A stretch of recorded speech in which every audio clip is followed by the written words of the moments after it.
अस्सलाम वालेकुम, मैं हूं रेहान तारिक और आप देख रहे हैं दस्तक। हुकूमत और तहरीक इंसाफ में कभी मुज़ाकरात की गूंज सुनाई देती है तो कभी टकराव की कैफियत नुमाया तौर पर दिखाई देती है।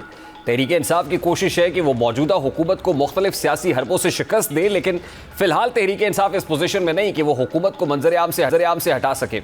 लेकिन तहरीक इंसाफ की ख्वाहिश अब भी यही है कि मौजूदा हुकूमत का किसी तरीके से खात्मा हो जाए, और इस ख्वाहिश का इजहार आज एक बार फिर सलमान अकरम राजा करते हुए दिखाई दिए। सलमान अकरम राजा का मीडिया टॉक करते हुए कह रहा था कि मसनूई निज़ाम अब सिस्कियाँ ले रहा है, ये निज़ाम अब गिरने वाला है। अब तहरीक इंसाफ की ख्वाहिश है कि मौजूदा निज़ाम धड़ाम से गिर जाए और बानी पीटीआई और तहरीक इंसाफ के लिए कोई सियासी गुंजाइश निकल आए। लेकिन राना सनाउल्लाह इस ख्वाहिश पर पानी फेर रहा है, क्योंकि राना सनाउल्लाह ने मरी में हालिया अहम बैठक की दास्तान है। राना सनाउल्लाह ये दावा कर रहे हैं कि मरी की अहम बैठक में ये तय हो गया कि मौजूदा सेटअप के तसलसल का फैसला है और ये तसलसल 5 से 10 साल तक हो सकता है। ये तसलसल आइन के तहत ही वजूद में आएगा। अब राना सनाउल्लाह का बयान सियासी हलकों में हलचल मचा रहा है, क्योंकि वो ये दावा कर रहे हैं कि हुकूमत के तसलसल का फैसला हो चुका है और ये तसलसल आइन के जरिए आगे बढ़ेगा। अब सवाल ये है कि ये दावा क्यों किया जा रहा है, तो इसकी बहुत सी वजूहात हो सकती है। सबसे पहली और अहम वजह हुकूमत और इस्टेब्लिशमेंट का एक पेज पर होना है। इस वक्त हुकूमत और इदारों के दरमियान बाहमी राब्ता मौजूद है, जिसकी वजह से सियासी अदम इस्तेहकाम का खदशा बहुत हद तक कम हो गया है। ऐसे में हुकूमत को इदारों की जानिब से किसी किस्म की कोई मज़ामत का सामना नहीं है। दूसरी जानिब हुकूमत माशी मैदान में भी चैलेंजेस से निमट रही है। IMF के साथ कामयाब मुआहदे और कर्ज़ों के मामला तय पा जाने से मालियाती बहरान के बादल छट गए, जिससे हुकूमत को माशी महाज पर इस्तेहकाम मिला है। और इससे भी बढ़कर अपोजिशन की जानिब से भी हुकूमत को किसी बड़े चैलेंज का सामना नहीं, क्योंकि बानी पीटीआई जेल में और उनकी जमात सियासी तौर पर कमज़ोर पोजीशन में। ऐसे में हुकूमत को फैसला साजी में खुला मैदान मिल चुका है। यहाँ तक कि तहरीक इंसाफ पार्लियामान से भी अपना ताल्लुक आहिस्ता आहिस्ता तोड़ रही है। तहरीक इंसाफ की जानिब से स्टैंडिंग कमेटी से मुस्ताफ़ी होने का सिलसिला जारी है। यहाँ तक कि तहरीक इंसाफ के रहनुमा सनाउल्लाह मस्ती खेल कहते हैं कि बानी पीटीआई के हुक्म पर तो हम पहले भी असम्बलियाँ छोड़ चुके हैं और अब भी अगर हुक्म आया तो इसके लिए मुकम्मल तौर पर तैयार है। अब तहरीक इंसाफ ये इंदिया दे रही है कि वो खुद को मुकम्मल तौर पर पार्लियामान लुक करेगी, यहाँ तक कि वक्त आने पर अपने सूबे की हुकूमत भी ख़त्म कर देगी। ऐसे में हुकूमत का रास्ता और भी साफ हो जाएगा। यानी ये कहा जा सकता है कि इस वक्त हुकूमत को अपोजिशन से कोई ख़तरा नहीं है। जबकि राना सनाउल्लाह के मौजूदा निज़ाम के तसलसल के दावा करने की एक वजह यह भी हो सकती है कि हुकूमत को इस वक्त बैनुल अक़वामी सतह पर भी भरपूर पजीराई मिल रही है। ख़ास तौर पर भारत के खिलाफ जंग में फतह समेटने के बाद अमरीका के साथ पाकिस्तान के मिसाली ताल्लुकात कायम हो चुके हैं। साथ ही चीन और रूस के साथ ताल्लुकात को भी हुकूमत ने अपनी पॉलिसी का बड़ा सतून बना रखा है, जिसे वो मुस्तकबिल में माशी और स्ट्रेटेजिक फ़वाइद के लिए अहम समझती है। यही वजह है कि राना सनाउल्लाह ने इंदिया दिया है कि मौजूदा हुकूमत का तसलसल सिर्फ 5 साल तक महदूद नहीं रहेगा, बल्कि ये आइनी दायरे में रहते हुए मुमकिन तौर साल तक भी जा सकता है। यानी राना सनाउल्लाह का इशारा 27वीं आइनी तरमीम की तरफ है, जिसमें हुकूमत की मुद्दत बढ़ाने समेत दीगर अहम इकदाम किए जा सकते हैं। यानी अब नवाज शरीफ की ज़ेर सदारत मरी में होने वाली अहम बैठक के अहम फैसले सामने आना शुरू हो चुके हैं। ये बात तो हकीकत है कि इस वक्त हुकूमत और इदारे एक दूसरे के साथ बामी समझ बूझ के साथ चल रहे हैं। ऐसे में मुमकिन है कि इस तसलसल में खलल डालने की बजाय इस तसलसल को बरकरार रखने का फैसला किया गया हो। और अहम बात यह है कि इस वक्त इस्टेब्लिशमेंट और तहरीक इंसाफ में टकराव की कैफियत बरकरार है। ऐसे में ये फ़िलहाल मुमकिन दिखाई नहीं देता कि तहरीक इंसाफ और इदारों में महाजराई कम हो सके। यही वजह है कि वाकिफ़ान हाल ये समझते हैं कि इदारे मौजूदा हुकूमत के साथ ही चलना चाहते हैं। अब जब सिविल मिलिट्री क़यादत यकजा है, ऐसे में मौजूदा हुकूमत का तसलसल बरकरार रहना कोई हैरानी वाली बात तो नहीं होगी। और वैसे भी हुकूमत में मौजूद बहुत से रहनुमा इस निज़ाम को खुद हाइब्रिड निज़ाम करार दे रहे हैं और इस निज़ाम के बरकरार रहने की ख्वाहिश का भी इजहार कर रहे हैं। जैसा कि वज़ीर दफ़ा ख्वाजा आसिफ एक बार फिर इस निज़ाम को हाइब्रिड करार दे रहे हैं और इस निज़ाम के तसलसल की खार भी कर रहे हैं। वज़ीर दफ़ा ख्वाजा आसिफ इसे हाइब्रिड रजीम करार दे रहे हैं। इससे पहले पाकिस्तान तहरीक इंसाफ की जो गवर्नमेंट है उसमें भी हम हाइब्रिड रजीम की इस्तिलाहात सुनते थे। मिसाली ताल्लुकात की बात होती थी, सेम पेज की गवर्नमेंट की बात होती थी और उसमें भी यही कहा जाता था कि ये निज़ाम और इसका तसलसल जारी रहेगा। फिर हमने साबिक़ वज़ीर आज़म को ये कहते हुए सुना कि जो फिक्सेस हैं इस निज़ाम के अंदर वो करने के लिए 5 साल बहुत कम है, एटलीस्ट 10 साल होने चाहिए। फिर हमने सदारती निज़ाम की बहुत सारी बातें सुनी। अब एक बार फिर निज़ाम के अंदर नकाइस को हाईलाइट किया जा रहा है और उसके क्विक फिक्सेस ढूंढे जा रहे हैं, जिसके लिए कुछ तरमीम की गूंज भी सुनाई दे रही है। 27वीं तरमीम के रास्ते पार्लियामान से कुछ ऐसी तब्दीलियाँ कराए जाने की बात हो रही है कि जिससे इस निज़ाम के अंदर वो जो नकाइस मौजूद हैं या वो चीज़ें जो क्विक फिक्सेस के तौर पर काम कर सके इस निज़ाम के तसलसल के लिए, वो पार्लियामान के फ्लोर से कॉन्स्टिट्यूशनल अमेंडमेंट के ज़रिए से करा ली जाए। यही वजह है कि राना सनाउल्लाह साहब इंदिया दे रहे हैं, लेकिन साथ ही पाकिस्तान तहरीक इंसाफ ये समझती है कि ये निज़ाम भी धड़ाम से गिर सकता है ये जो हाइब्रिड रजीम है इस वक्त या निज़ाम है वो गिरने वाला है। तो अब पाकिस्तान तहरीक इंसाफ को क्या आसार ऐसे नज़र आते हैं? पीटीआई जो कर रही है पार्लियामान के अंदर हो या पार्लियामान से बाहर उनकी इफेक्टिव स्ट्रैटेजी क्या है वो भी नज़र आ रहा है, जो कि इनफेक्टिव लगती है। पार्लियामान के अंदर क्या है? पार्लियामान के अंदर वो समझते हैं कि सिस्टम नहीं चल रहा है, उसे छोड़ के स्टैंडिंग कमेटी से इस्तीफ़ा दे चुके हैं। वो नेशनल असम्बली और प्रोविंशियल असम्बली से इवन केपी असम्बली को तोड़ने तक की बात करते हैं कि अगर वो करना पड़ा तो वो भी करने से दरेक नहीं करेंगे। लेकिन what difference will it make? By elections की जहाँ तक बात है तो हुकूमत तैयारी कर रही है। पाकिस्तान तहरीक इंसाफ अभी भी इस मखमसे में है कि बाई इलेक्शंस के अंदर जाना है या नहीं जाना है। एक बहुत बड़ा तबका ये समझता है कि इस तरह से हुकूमत को सेफ पैसेज या इजी एग्जिट नहीं देना चाहिए, लेकिन इसके बावजूद बानी पीटीआई ये समझते हैं कि बाई इलेक्शंस कंटेस्ट नहीं करने चाहिए। तो हुकूमत के लिए तो खुली छूट है। ऐसे में जो कुछ पीटीआई कर रही है, क्या वो किसी अरेंजमेंट या किसी इंगेजमेंट के नतीजे में कर रही है? क्या कोई बातचीत अभी भी उन्हें इस चीज़ का कोई कहीं ना कहीं कोई आसार को तवक्को मौजूद है कि उनकी गुदाल गल जाएगी या कंसर्न क्वार्टर से बात हो जाएगी या कहीं फ्लेक्सिबिलिटी मिल जाएगी, को ब्रीदिंग स्पेस होगी, या फिर वो समझते हैं कितना गामद बजा गामद की मानद अब जो एक्सट्रीम पोजीशन है वो लेनी पड़ेगी, सिस्टम ही का बॉयकॉट करना पड़ेगा और इस सिस्टम को गिराने के लिए हर मुमकिन कोशिश करनी पड़ेगी। दूसरी तरफ इस सिस्टम को मजबूत करने के लिए कोशिश हो रही है और पाकिस्तान तहरीक इंसाफ की तरफ से कोशिश भी है और ख्वाहिश भी है कि इसको जितनी गज़न पहुंचाई जा सकती है पहुंचाई जाए, कमज़ोर किया जा सकता है वो किया जाए। पाकिस्तान तहरीक इंसाफ से भी उनकी स्ट्रैटेजी जानने की कोशिश करेंगे और फिर ये जो तसलसल की बात हो रही है, इस तसलसल की आइन में क्या गुंजाइश मौजूद है, क्या डेमोक्रेसी के लिए कोई नेक शगुन होगा, इस पर बात करेंगे। इस ब्रेक के बाद हमारे साथ रहिएगा।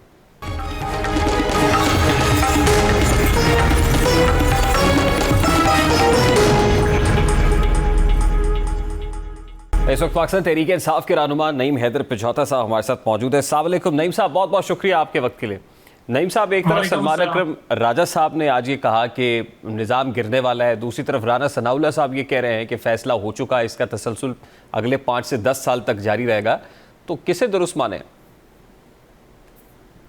देखें, जो सलमान अकरम राजा साहब ने बात की है वो पाकिस्तान के आइन की बहाली की बात की है, जमहूरियत की बहाली की बात की है, पाकिस्तान की अवाम के हकूक की बहाली की बात की है। और जो राना सनाउल्लाह साहब कह रहे हैं वो पूरे निज़ाम को मजीद जिस तरह बिल्डोज किया गया उसको तसलसल की बात की है कि जहाँ ना आइन है, ना कानून है, ना इंसाफ है, ना अदालतें हैं, ना कोई चीज़ है।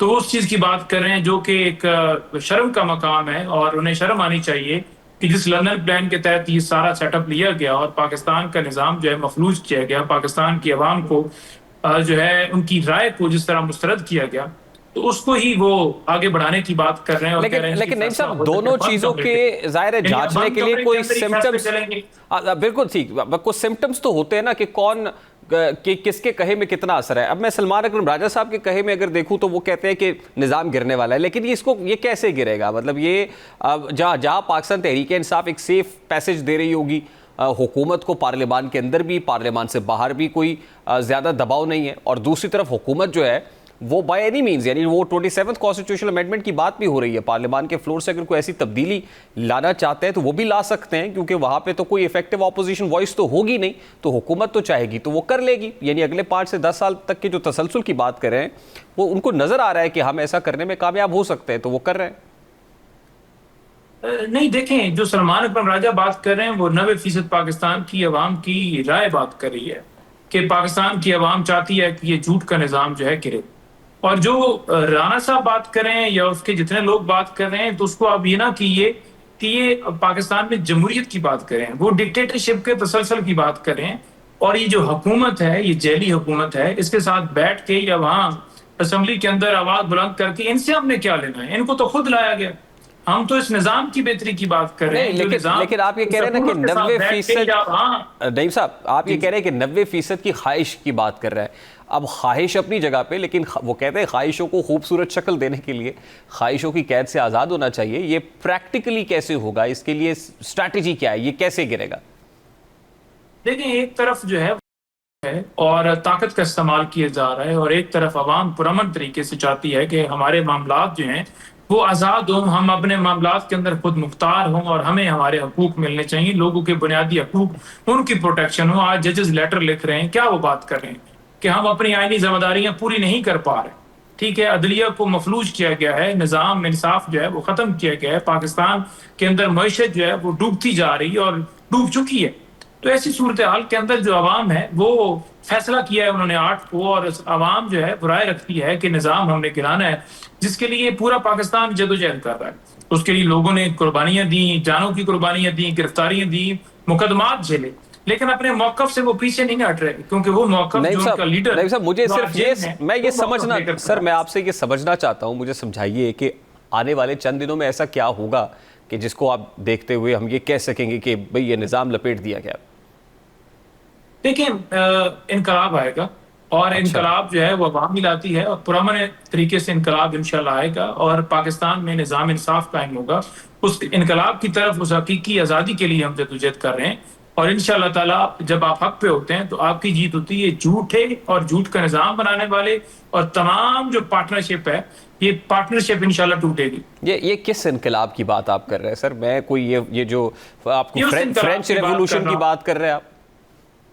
ये उस इनकलाब की बात कर रहा हूँ जिस के तहत जो है आवाम चाहती है कि पाकिस्तान में निज़ाम इंसाफ हो, और उसके लिए निकलती भी है, मजीद भी निकलेंगे, और भरपूर तादाद में निकलेंगे, ज्यादा तादाद में निकलेंगे, और इस झूठ के निज़ाम को, इस फरेब के निज़ाम को खत्म करेंगे।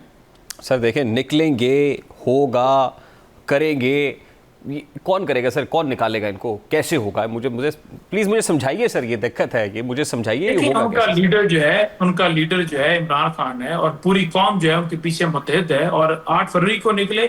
उसके बाद एहतजाज के अंदर भी लोगों ने भरपूर तरीके से शिरकत की, और इंशाअल्लाह ताला जो है वो जो 8 फरवरी को इनकलाब आया था, जो वोट के जरिए आया था, वो हकीकी मायनों के अंदर जो ये सिस्टम है, इसका खात्मा करने के लिए वो ग्राउंड के ऊपर भी आपको पहले भी नजर आया और मजीद आपको नजर आएगा। क्या पाकिस्तान तहरीक इंसाफ ने तय कर लिया है कि कोई लॉन्ग मार्च होगा, वफाक पर चढ़ाई करेंगे, लोगों का कोई अवामी समंदर लेके जाएंगे इस्लामाबाद? कोई ऐसा प्लान कर रहे हैं आप? नहीं, देखें, जो वफाक की आप बात कर रहे हैं, वफाक जो है ये झूठ पर बनाया गया एक वफाकी हुकूमत बनाई गई है, और ये पाकिस्तान की तमाम जगह जो है, चाहे वो डी चौक हो, लाहौर जमान मीनार पाकिस्तान हो, या कोई और जगह हो, ये पाकिस्तान की अवाम की मलकियत है, और वो अवाम की मलकियत जो है वो आईने पाकिस्तान उनको उसने वो बताया है कि ये आपकी मलकियत है। अच्छा, तो लिहाजा उसको कहना कि चढ़ाई है कि वो अपने हक के लिए निकले, ये चढ़ाई नहीं है। वो अपने हक की बात करते हैं कि पाकिस्तान में अदलिया की आज़ादी हो, मीडिया की आज़ादी हो, लोगों को अगवा ना किया जाए, छापे ना मारे जाएं, लोगों को पॉलिटिकल विक्टिमाइज ना किया जाए, लोगों के बुनियादी हकूक ना सलब किए जाएं, नईम साहब, अमीर को क्लीन चिट ना दी जाए, गरीब के साथ नाइंसाफी ना नईम की जाए, साहब, तो वो अपनी के लिए निकलते हैं। नईम साहब, जी, जी। बसद माजरत सर, बसद माजरत, मुझे माफ़ कीजिएगा, लेकिन ये जो बड़के हैं ना, बबागे दोहल नारे हैं, ये लोग सुन सुन के तंग आ चुके हैं। मैं एग्जाम्पल देता हूँ, अली अमीन गंडापुर साहब ने कहा कि 90 रोज़ में अगर खान साहब रिहाना हुए तो फिर हुकूमत भी हमारा कोई मतलब कोई जवाज़ ही नहीं बनता हुकूमत में रहने का। तो 90 रोज़ में से 2 महीने तो गुजर चुके सर, अब मेरा ख्याल को 25-30 रोज़ रह गए हैं। तो क्या हम देखेंगे कि हुकूमत ख़त्म हो जाएगी केपी की, अली अमीन गंडापुर साहब मुस्ताफ़ी हो जाएंगे, इस्तीफ़ा दे के सियासत ही छोड़ देंगे, या फिर खान साहब इन 20-25 दिनों के अंदर बाहर आ जाएंगे? देखिए, अली अमीन ने जो स्टेटमेंट दी है उसका तो जवाब वो दे सकते हैं, और जहां तक एक बड़कों की बात की जा रही है, तो एक शख्स की अगर आप बात करें कि उसने कोई बात की है, तो इस वक्त पूरी कौम क्या चाहती है? पूरी कौम ये चाहती है कि पाकिस्तान में निज़ाम इंसाफ कायम हो, वो झूठ का निज़ाम करे, जो हमारी मर्जी की मुखालफत के अंदर बनाया गया, जिसमें हमारी मर्जी शामिल नहीं है, जो हमें रोंद के बनाया गया।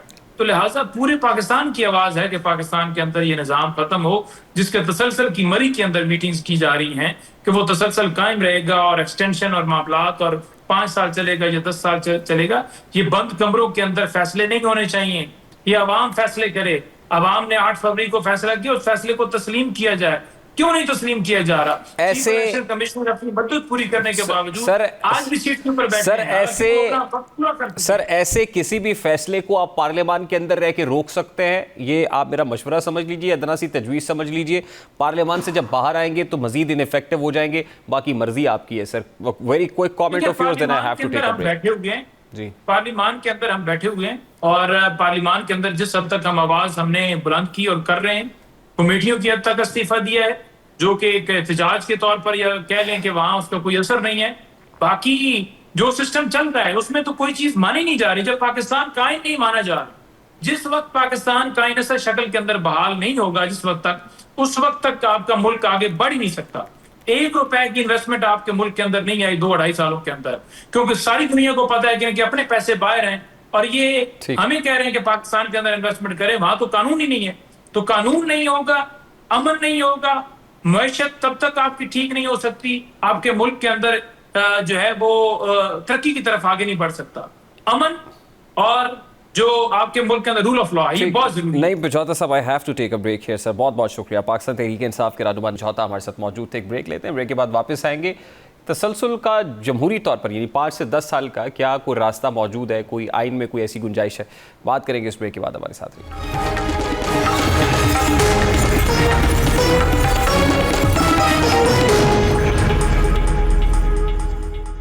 इस वक्त सीनियर सहाफ़ी तज्ज़ियाकार अब्दुल्ला गुल साहब हमारे साथ मौजूद है। सीनियर तज्ज़ियाकार है अब्दुल्ला गुल साहब। अस्सलाम वालेकुम, बहुत बहुत शुक्रिया आपके वक्त के लिए। अब्दुल्ला गुल साहब, मरी की बैठक का बहुत जिक्र हो रहा है और उस बैठक में राना सनाउल्लाह साहब ये कंफर्म करते हैं कि इस निज़ाम के तसलसल के हवाले से फ़ैसला हो चुका कि 5 से 10 साल तक इसी तसलसल को जारी रखा जाएगा। तो इस खबर में किस हद तक सदाकत मालूम होती है? बिस्मिल्लाहिर्रहमानिर्रहीम, बहुत शुक्रिया आपका। देखिए, जहाँ तक ताल्लुक है राना साहब की, इस तरह से बहुत सारे हमने लोग देखे। आपको याद होगा चौधरी परवेज इलाही सदर परवेज मुशर्रफ को 10 साल बल्कि ताहयात जो है वो देखना चाहते थे आर्मी चीफ के तौर पर, लेकिन ऐसा नहीं हुआ। फिर हमने जो है वो अयूब खान साहब की काबीना देखी, उसके अंदर भी रद्द-बदल होते रहे। और इसी तरीके से फिर जब जनरल ज़ियाउल हक आए तो उनके अंदर भी जो है वो बहुत सारी तब्दीलियां शूरा कभी हुई, कभी लोग आए, कभी नए आए चेहरे, कभी पुराने निकाले गए।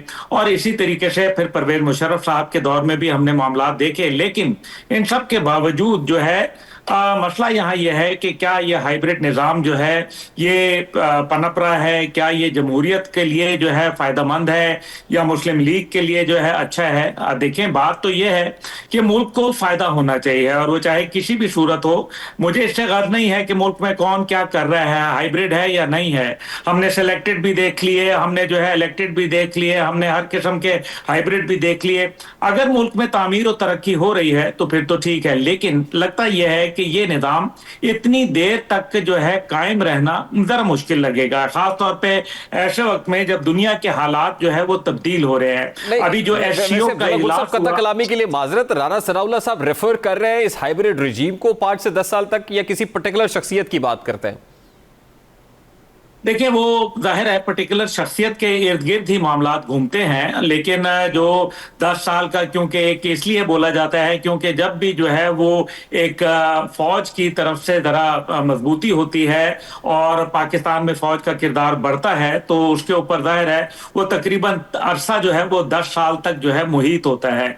लेकिन मेरा नहीं ख्याल कि इस किस्म की कोई बात, क्योंकि अफवाज पाकिस्तान इसके हवाले से कैटेगोरिकली जो है वो बोल चुके हैं, डिनाइल कर चुके हैं। लेकिन इस सब के बावजूद देखें, बात यह है कि मुल्क अगर तामीर और तरक्की हो रही है तो फिर यह निज़ाम हो सकता है 20 साल भी चल जाए, लेकिन अगर ये तामीर और तरक्की नहीं हो रही तो फिर ये अगले 20 माह भी जो है वो चलना नामुमकिन हो जाएगा। इसलिए देखना यह है कि पूरी दुनिया के अंदर जो इस टाइम पे हमारी अफवाज का जो एक इंप्रेशन है वो मजबूत से मजबूत तरीन की तरफ जा रहा है। और दुनिया के अंदर आप चाहे वो मगरिब है, चाहे वो लुक वेस्ट पॉलिसी है या लुक ईस्ट पॉलिसी है, दोनों के अंदर अफवाज पाकिस्तान को एक मुमताज मुकाम हासिल है जिसके ऊपर हमें फख्र होना चाहिए। लेकिन साथ ही साथ यह है कि जाहिर है जब हुकूमत के अंदर भी एक स्टेट ऑफ कंफ्यूजन मौजूद हो, ऐसे बयानात क्यों दिए जाते हैं जिससे कंफ्यूजन के अंदर इजाफा होता है। बहुत सारे वुज़रा, बहुत सारे लोग मुझसे रोजाना मिलते हैं और वो अपने मुस्तकबिल के मुतल्लिक जो है वो फिक्रमंद हैं और उनको ये इल्म नहीं है कि उनकी हुकूमत कितने दिन चलेगी। इसलिए स्टेट ऑफ कंफ्यूजन जो है it leads to a disaster and a kill. इसलिए मेरा यह ख्याल है कि मौजूदा जो निज़ाम है, जो भी निज़ाम आप हाइब्रिड कह लें, जो मर्जी कह लें, लेकिन हकीकत यह है जी जी, आप देखिए, फरमाइए। ख्वाजा आसिफ साहब ने हाइब्रिड रिजीम की इस्तेलाह इस्तेमाल की ना, and he takes pride in it. ऐसा लगता है जैसे अब हुकूमत को फख्र है कि हाइब्रिड रिजीम है। अब माजी करीब में इमरान खान साहब गवर्नमेंट के अंदर हमने मिसाली ताल्लुकात देखे, सेम पेज, उसमें भी हाइब्रिड रिजीम की बातें हुई। अब फिर राना सनाउल्लाह साहब 10 साल। तो बात यह है सर कि कोई क्या हमारे जो डेमोक्रेटिक सिस्टम है, कोई भी जमहूरी हुकूमत, कोई पार्लियामान 5 से जायद साल तक के लिए कोई आईनी गुंजाइश मौजूद है, या फिर निकालनी पड़ेगी, या निकाली जाएगी तो ये होगा? देखिए 10 साल में तो 3-4 हुकूमतें तब्दील हो जाती हैं। हुकूमत तो शायद अगर हो सकता है निज़ाम तो यही रहे हाइब्रिड, लेकिन ज़रूरी नहीं है कि उसमें राना सनाउल्लाह या जो है हमारे फाकी वजीर पे जो दिफा है वो ख्वाजा आसिफ वो मौजूद हों। बात तो ये बड़ी सिंपल सी मैंने आपको बता दी है कि आप क्यों मेरे से बहुत सारी चीज़ें जो है वो उगलवाना चाहते हैं। नहीं, लेकिन अभी तो ये लग रहा है ना उनको, जैसे आपको सर याद होगा ना, मतलब अगर हम अपनी सियासी तारीख उठा के देखें तो जुल्फ़िकार अली भुट्टो साहब को बड़ा यकीन था कि उनकी कुर्सी बड़ी मजबूत है, फिर वो कुर्सी हिला दी गई थी। फिर इवन उनकी जो साहबजादी है मोहतरमा शहीद बेनज़ीर भुट्टो साहिबा, वो ये कहती थी कि वो बड़ी मजबूत वज़ीर आज़म है। नवाज शरीफ साहब को ये यकीन था, एक सखर के सर्किट हाउस में बैठ के वो ये ऐलान करते हैं कि उनकी कुर्सी बहुत मजबूत है, और फिर वो कुर्सी एक बार नहीं, 2 बार नहीं, 3 बार हिल जाती है। इमरान खान साहब ये कहते हैं कि उनसे ज़्यादा मजबूत वज़ीर आज़म मुल्क की सियासी तारीख के अंदर नहीं आया। वो कितना मजबूत था वो भी हमने देख लिया। अब जब ये हुक्म है तो ये देख रहा हूँ कि इतने ज़ीरक सियासतदान है जो मुल्क की सियासी तारीख को भी अच्छे तरीके से जानते हैं, मुशाहिदा भी है। राना सनाउल्लाह साहब जैसा बंदा ये कह रहा है, ख्वाजा आसिफ साहब जैसा सीजन्ड पॉलिटिशियन ऐसी बातें करें, तो फिर हम ये सोचने पर मजबूर हो जाते हैं कि कुछ तो है जिसकी पर्दादारी दाल में कुछ तो खाला है। रेहान साहब देखें, बात यह है कि if you ask me very straight forwardly, तो इसमें याहिया खान को भी शामिल कर लें, वो भी बड़े मजबूत थे, वो तो कमांडर इन चीफ भी थे और ईस्ट और वेस्ट पाकिस्तान के सदर थे। इसलिए वो फिर क्या हुआ, इसलिए बात ये नहीं है, बात यह है कि जमहूरी लोगों से इस किस्म की गैर जमहूरी बातें सुनते हुए इससे वाज़े नजर ये आ रहा है कि ये निज़ाम कलैप्स कर गया है, जिसपे मैं माजी में भी आपके साथ डिस्कस करता रहा हूँ। ये निज़ाम कलैप्स कर गया है, इसमें किसी राना सनाउल्लाह साहब की या किसी फर्द वाहिद का कोई कसूर नहीं है। ये जब निज़ाम जिस कुर्सी के ऊपर खड़ा हुआ है, उस कुर्सी के अंदर, उस निजाम की कुर्सी के अंदर, उसके पायों के अंदर जो है दीमक लग गई है, खोखले हो चुके हैं, और ये किसी टाइम पे भी धड़ाम से गिर पड़ेगा। इस बात को तो आप भी जानते हैं, माशाल्लाह आप बड़े सफाई के सहाफी हैं। आप मुझे बताएं कोई एक आपको मिला है जो इस निजाम के ऊपर जो है वो खुश है, जो ये कह रहे हैं कि हाँ इस निजाम में खैर बरामद होगी? इसका मतलब यह है they are unhappy with this present governance system, इसलिए उसके अंदर अमेंडमेंट करनी चाहिए, और अमेंडमेंट्स आएंगी, और उसके अंदर जरूरी नहीं है कि मौजूदा जो लोग आपको नजर आ रहे हैं यही हों, लेकिन मुझे यह लगता है कि पाकिस्तान इंशाअल्लाह ताला तरक्की और तामीर के रास्ते पर गामजन हो रहा है आहिस्ता आहिस्ता, और इंशाअल्लाह ताला आलमी दुनिया का मंजरनामा तब्दील हो रहा है। और आप देखें कि दुनिया किस तरीके से यूनिपोलर से बाइपोलर की तरफ जा रही है, जिसका इजहार अभी सदर शी जिनपिंग ने किया। और जाहिर है पाकिस्तान चीन का एक बहुत बड़ा इत्तेहादी है। जिस तरीके से माजी के अंदर अमेरिका जब सुपर पावर बन रहा था तो बरतानिया का एक किरदार उभर के दुनिया के सामने आया, और आज एक दुनिया के अंदर बड़ा नाम है। पाकिस्तान का मुस्तकबिल में एक बड़ा नाम नजर आ रहा है, और इसी वजह से हमारे फील्ड मार्शल साहब, चाहे वो सऊदी अरब हो, चाहे वो चीन हो, या अमेरिका हो, या दीगर ममालिक हो, ईरान के सदर हो, तो हमें नजर ये आता है कि फील्ड मार्शल साहब को एक खास मुकाम जो कि उन्होंने खुद अपनी जो काबिलियत से हासिल किया है वो उनको दुनिया एक्नॉलेज कर रही है। अभी मर्द आहन का जो नाम दिया गया वो क्यों दिया गया? अब ये वो तमाम चीजें हैं जिनको सामने अगर रखा जाए तो मुझे इस सिस्टम को चलता हुआ तो नजर आ रहा है, लेकिन उसके अंदर मोहरे तब्दील होते हुए दिखाई दे रहे हैं। Lastly and very quickly Abdullah गुल साहब, ये 27th कॉन्स्टिट्यूशनल अमेंडमेंट की जो बात हो रही है, जब आप तब्दीली की भी कुछ बातें कर रहे हैं, तो आपको लगता है कि अब सिस्टम के अंदर कुछ चेंजेस लाई जाएंगी, और फिर क्या वो जो चेंजेस हैं वो फिर जमहूरी फोर्सेस को काबिल कबूल होंगी, या वहाँ पे आपको लगता है कि सफ़ा फटने के इम्कानात मौजूद हैं? जमहूरी फोर्सेस को अगर काबिल कबूल ना हो तो फिर ख्वाजा आसिफ साहब की जानिब से क्या ये बात हाइब्रिड रिजीम का लफ्ज जो था ये कोई मुनासिब था? तो नहीं था ना। इसका मतलब है कि जमहूरियत जो होती है वो क्या होती है? जमहूर की आवाज। और अगर अवाम जो है वो एक सिस्टम के जो है वो खिलाफ खड़ी हो गई है या इस सिस्टम से फैज़याब नहीं हो रही, तो इस वजह से उसके अंदर चाहे 27वीं तरमीम आए, तरमीम आ नहीं रही, तरमीम आएगी और तरमीम आएगी और उसके बाद इसमें मजीद भी तरमीम आएंगी और तब्दीलियां आएंगी, क्योंकि पाकिस्तान जो है वो इस तरीके से फेल्ड गवर्नेंस के साथ ज्यादा देर नहीं चल सकता। मुश्किलात है, तकालीफ है, परेशानियां हैं, आम आदमी को रिलीफ नहीं मिल रहा, सियासतदानों के जो है वो कलाबाजियां हैं और साथ ही साथ नाकिस फैसले और पॉलिसियां हैं, जिसकी अक्कासी जो है मौजूदा सैलाब के अंदर आपने देख ली। किसी एक पार्टी की बात नहीं हो रही, आपने माजी की तमाम पार्टियों का जिक्र किया, उसके अंदर आपने पीटीआई, मुस्लिम लीग और पीपल पार्टी और दीगर जमातों का जिक्र किया, लेकिन ये तमाम मिल के जमहूरियत करने के बावजूद क्या पाकिस्तान के आम आदमी की हालत बेहतर हुई या अबतर हुई? क्या वजह है कि हुक्मरानों के असासे बढ़ते चले जा रहे हैं और अवाम के गिरते चले जा रहे हैं? इसका मतलब है कि पाकिस्तान में क्या पोटेंशियल? बहुत शुक्रिया अब्दुल्ला गुल साहब आपके वक्त के लिए। इस्लामाबाद हाई कोर्ट में जजेस की तकसीम कम होने की बजाय बढ़ती चली जा रही है और जस्टिस बाबर सत्तार की जानिब से chief justice Islamabad high court को 4 सफ़ात पर मबनी लिखा गया ताज़ा ख़त इसी तकसीम की एक कड़ी है। ये ख़त दरअसल अदालत के अंदरूनी मसाइल और इदारा जाती खराबियों को उजागर करता है जो अरसे से जजेस के दरमियान एतमाद के फुकदान और इंतज़ामी उमूर पर इख्तलाफात की सूरत में सामने आ रहे हैं। अब जस्टिस बाबर सत्तार ने अपने ख़त में chief justice Islamabad high court के खिलाफ एक लंबी चार्जशीट तैयार की है जिसमें बेंच फिक्सिंग समेत अदालती इख्तियारात की तकसीम पर सवालात उठाए गए। बहरहाल जस्टिस बाबर सत्तार ने chief justice Islamabad high court के लिखा है कि कुछ लोग ये कह सकते हैं कि ख़त लिखने की कोशिश लाहासिल है क्योंकि आपके इस्लामाबाद हाई कोर्ट तबादले के बाद से अदालती आज़ादी, इदारा जाती उसूलों और जजेस के दरमियान हमआहंगी को नज़रअंदाज किया गया है, लेकिन उम्मीद नहीं छोड़नी चाहिए कि इंसान अपनी ज़िम्मेदारी पहचान कर दुरुस्त और शाइस्ता काम करेगा। जस्टिस बाबर सत्तार ने लिखा कि कानून की हुक्मरानी वाले निज़ाम में अदलिया की बुनियादी ज़िम्मेदारी यह है कि वो आइन में दिए गए बुनियादी हुकूक़ को रियासती ताकत के गलत इस्तेमाल से महफूज रखे। उन्होंने सवाल उठाया कि क्या इस्लामाबाद हाई कोर्ट के जज वाकई ये आइनी ज़िम्मेदारी पूरी कर रहे हैं और क्या अवाम उन्हें बुनियादी हुकूक़ के मुहाफ़िज़ के तौर पर देखते? जस्टिस बाबर सत्तार ने सवाल किया, क्या हाई कोर्ट अपनी ये ज़िम्मेदारी पूरी कर रही है कि मातहत अदालतों पर इस तरह निगरानी करे कि वहाँ के जज अपने फ़राइज़ खौफ के बगैर अंजाम दे सकें जैसा कि आइन के आर्टिकल 203 में दर्ज है? क्या इस्लामाबाद की ज़िला अदलिया को ऐसे ही म्यूज़िकल चेयर के खेल की तरह चलना चाहिए जहाँ ज़्यादातर जजेस डेपुटेशन पर हों, या इस्लामाबाद हाई कोर्ट को एक आज़ाद और बावकार ज़िला अदलिया तैयार करने की ज़िम्मेदारी उठानी चाहिए? जस्टिस बाबर सत्तार ने लिखा कि इदारा जाती उसूलों के एहतराम के बरक्स जस्टिस सरफराज डोगर ने ऐसे रोस्टर बनाए जिनमें सीनियर प्यूरी जज समेत सीनियर जजेस को डिविजनल बेंच की सरबराही से बाहर रखा गया। जस्टिस बाबर सत्तार ने सवाल उठाया, क्या मुकदमात की तकसीम चीफ जस्टिस की ख्वाहिशात पर मुनहसर होनी चाहिए या इसमें यह शफाफियत होनी चाहिए कि कौन सा मुकदमा कौन सा जज सुने, और क्या ये तकसीम जजेस की महारत के मुताबिक होनी चाहिए? हम अपनी अदालती तहरीरों में रोज़ाना लिखते हैं कि सरकारी अफसर बादशाह नहीं होते और उनके इंतज़ामी इख्तियारात ना तो लामहदूद होते हैं और ना ही उन्हें बदनीयती पर मबनी तरीके से इस्तेमाल किया जाना चाहिए। आपके दौर में जारी होने वाली कॉज लिस्ट से जाहिर होता है कि ज़्यादातर मुकदमात तबादला शुदा जजेस और एडिशनल जजेस को दिए जा रहे हैं। अब जस्टिस बाबर सत्तार ने chief justice Islamabad high court पर एक लंबी चार्जशीट रखी है और इस बात का जो है वो गमाजी कर रही है कि हाउस इन ऑर्डर नहीं है। इस्लामाबाद के जजेस में इस वक्त कोई खुशगवार किस्म के ताल्लुकात मौजूद नहीं है। एक ब्रेक लेते हैं, ब्रेक के बाद वापस आएंगे, एक और इंपॉर्टेंट स्टोरी शेयर करेंगे इस ब्रेक के बाद।